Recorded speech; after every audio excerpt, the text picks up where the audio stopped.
বলে হা হা আমি নবী মুহাম্মাদের উপরে ঈমান আনছি, আমি এক আল্লাহর একত্ববাদের উপরে বিশ্বাস স্থাপন করেছি।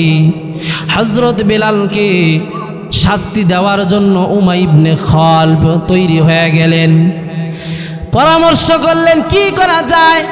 যারা নবী মুহাম্মাদের ধর্ম একবার কবুল করেন, গ্রহণ করেন, দ্বিতীয়বার আর ফিরে আসে না। এই বেলাল তো ইসলাম ধর্ম গ্রহণ করেছে, তাকে কি শাস্তি দেওয়া যায়, তাকে কি শাস্তি দেওয়া যায়। তারা একটা আগুনের রাস্তা বানালেন। একটা আগুনের রাস্তা বানায়া ওটার উপর হযরত বেলালকে ছেঁচড়ায় আর বলে, বেলাল আল্লাহ নামের জিকির বাদ দাও, মুহাম্মাদের ধর্মকে ছেড়ে দাও।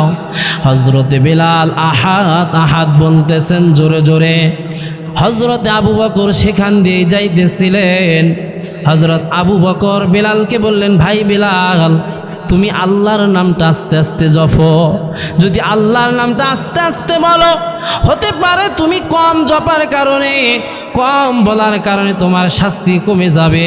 হযরতে বেলালকে এই উপদেশ দিয়ে আবু বকর চলে গেলেন।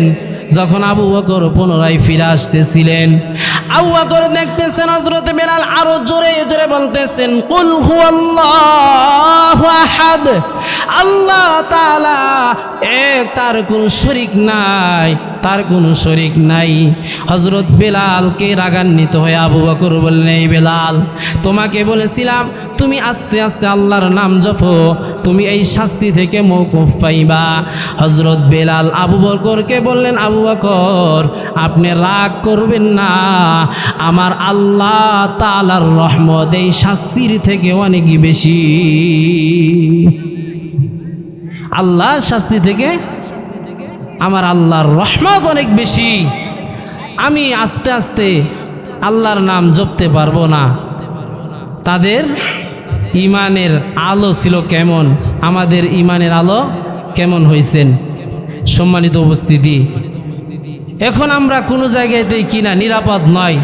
আমাদেরকে নিরাপদ হতে হলে ইসলামের মধ্যে পরিপূর্ণ প্রবেশ করতে হবে। ইতিমকে খানা দিতে হবে।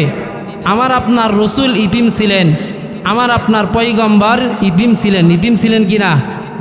ধন দৌলতের অনেক লালসা তাকে দেখাইছেন, সে ধন দৌলত গ্রহণ করেন নাই।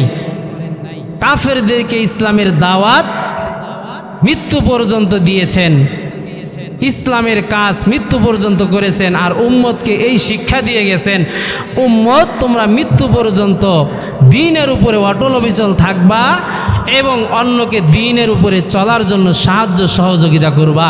আল্লাহ তাআলা আমাদেরকে উক্ত কথাগুলোর উপরে পরিপূর্ণ আমল করার তৌফিক দান করেন। ওয়া আখির দাওয়ানা আনিল হামদ।